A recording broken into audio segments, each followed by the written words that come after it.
Welcome back to our channel. It's garlic inside. It smells good. Oh, I cannot wait. I realized one thing. What? We're foodies. Hello again and welcome back to another video. Flying in from Pisa, we are now here in Valencia. Join us as we explore the city for a few days and take you through some of its major tourist attractions. Now, we're on our way to Mercado Central and keeping our eyes open for good food places. It's the first time I've seen so many kinds. Yeah.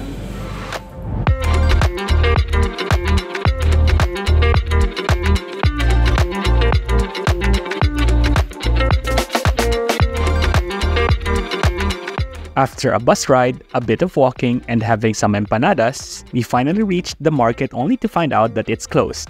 If this is one place that you really want to visit, make sure to check its operating times. Really here without bridge. Luckily, there are other tourist attractions around here. There's the Church of Santos Juanes, but it was also closed, unfortunately. So, that just leaves us with the Silk Exchange or Lonja de la Seda. It's a late Valencian Gothic-style civil building built between 1482 and 1533 and listed as a UNESCO World Heritage Site in 1996.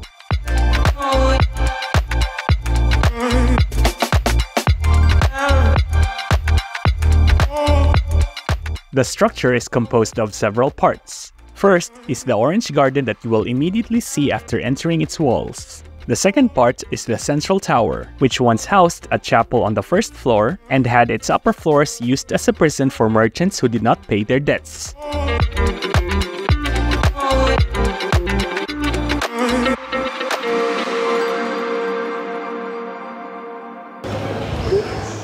The stained glass looks nice. Yeah. Oh my god, look at the door from this side. Wow.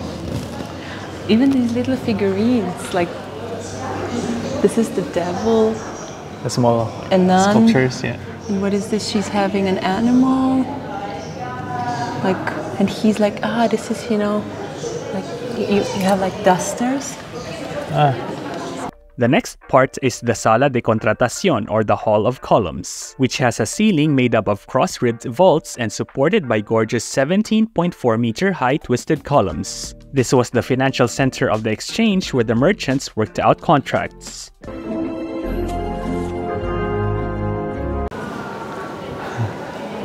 What? This door, look at the wood.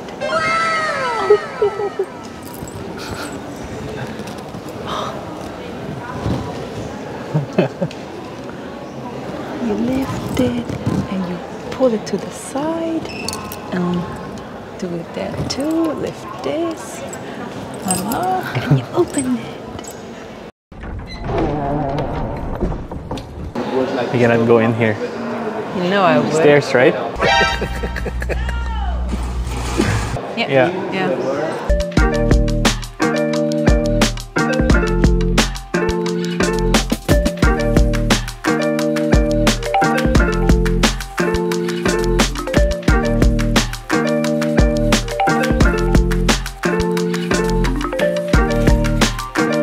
The last part is the Pavilion of the Consulate, which was built in the early 16th century and has a magnificent wooded coffered ceiling. This was once the seat of the Tribunal del Mar, the first marine merchant tribunal to be ever formed in Spain. And that wraps up our tour of the Silk Exchange. One thing to tick off in our list, and it's definitely a must visit if you're in Valencia. The entrance tickets also do not cost that much, so there's no reason to skip this one.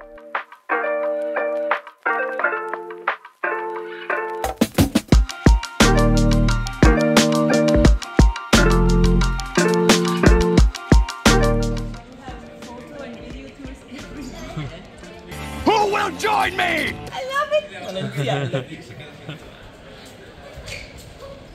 And like hidden dragons everywhere. Nani? Where are my dragons? Valencia is also known for street art.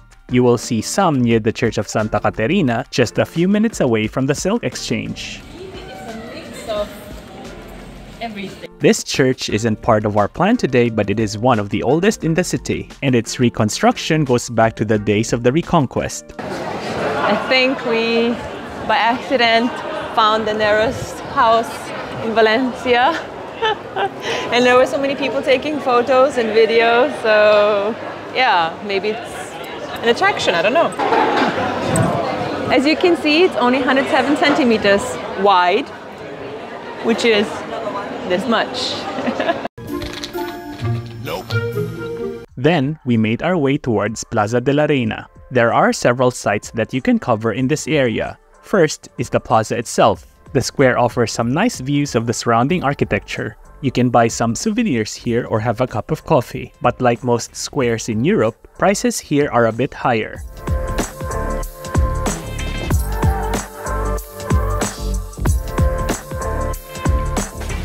Next is the Valencia Cathedral. It was built over the site of the former Visigothic cathedral, which under the Moors had been turned into a mosque. Valencian Gothic is the predominant architectural style of the cathedral, although it also contains Romanesque, French Gothic, Renaissance, Baroque, and Neoclassical elements, as its construction went on for centuries, specifically between the 13th and 15th century. The cathedral contains numerous 15th century paintings, some by local artists and others by artists from Rome who were engaged by the Valencian Pope Alexander VI. It's very detailed. It's the darkest part, actually.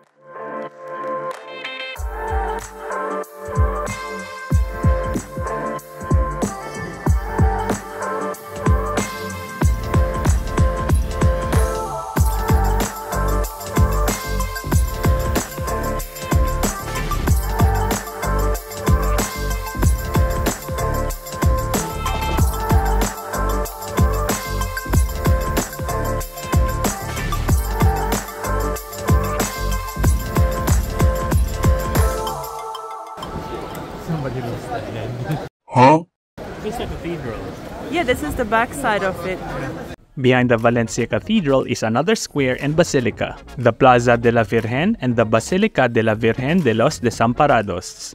The square has amazing views of the facades of the two churches. As for the basilica, it was built in the 17th century on the ancient Roman Forum and is attached to the Valencia Cathedral with a Renaissance arch. The beautiful frescoes on the cupola were painted in 1701 by Antonio Palomino and were just recently restored. The basilica was declared a National Historic and Artistic Monument on June 5, 1981.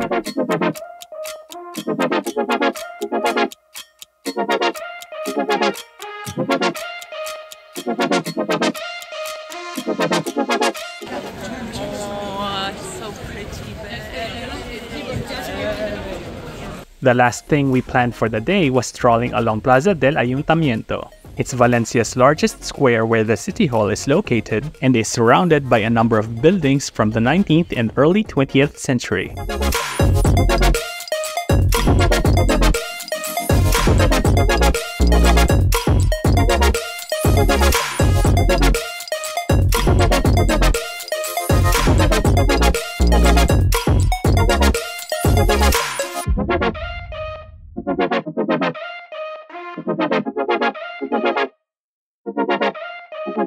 Our second day in Valencia is a bit slow.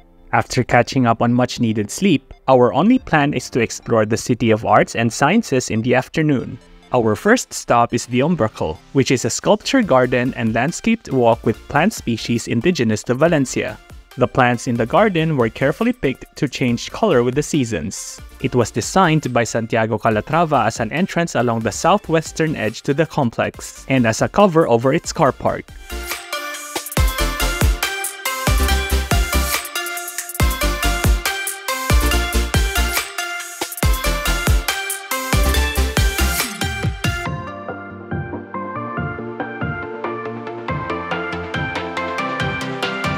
From here, you can have a panoramic view of the Opera House next to Pont de Montolivet.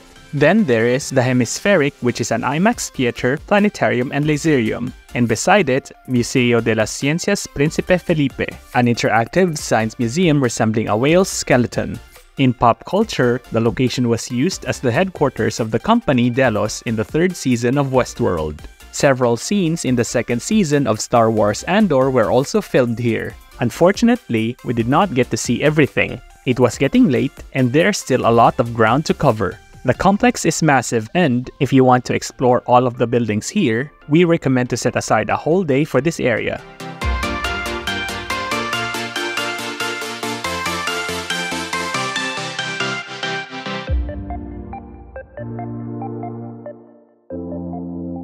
On the third day, we're on our way to Torres de Serranos after having late breakfast.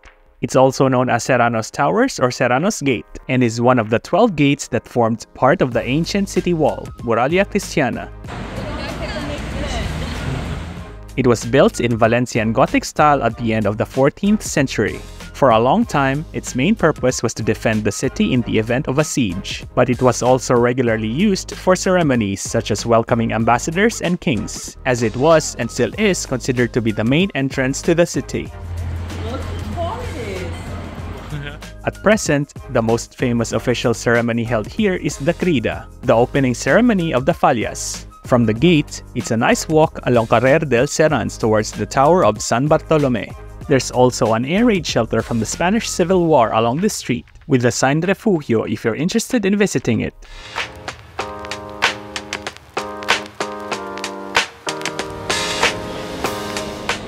You're on the road.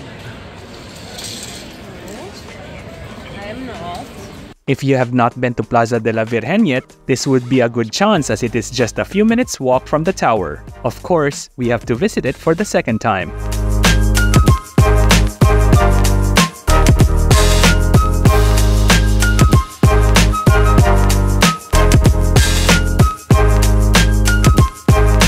After spending some time admiring the view here, we are off to see more street art at Barrio del Carmen. It's located at the northwest end of the historic center and is the best known of Valencia's neighborhoods because of its quirky nightlife and having the highest concentration of street art murals. If you're a big fan of street art, there are guides floating around the internet on where to find the best ones. Among other tourist attractions here, we wanted to see Portal de Valldigna, which is an archway built in 1440 as an entrance to the old Arab quarter. Valencia's Arab legacy runs deep and there's a long history to it, which for us was a very interesting read. Because before it was Valencia as we know today, it was called Balancia, although it was first known as Medina al Turab, or the City of Sand. If you look around carefully, you will see some remnants of the old Arab wall, some of which have been integrated into the buildings. You can easily lose track of time here exploring the narrow streets, looking at all the different details and admiring the colorful murals. You can also get lost here without much effort, but wandering around randomly is probably the correct way, if not the best, to enjoy El Carmen.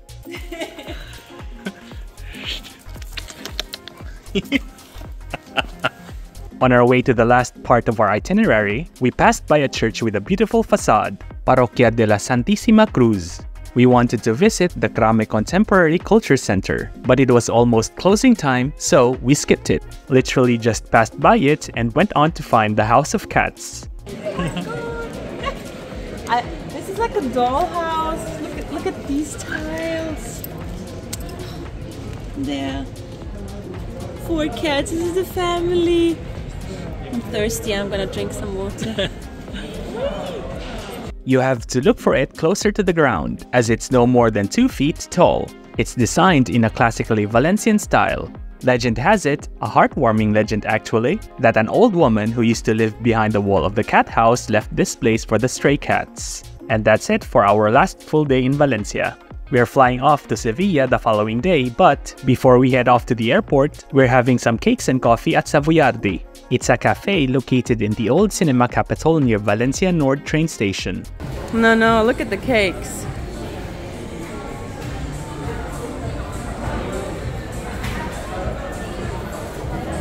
I love the ceiling. As weird as it sounds, our favorite part in the cafe is the washroom area, which looks like a dressing room in a film studio.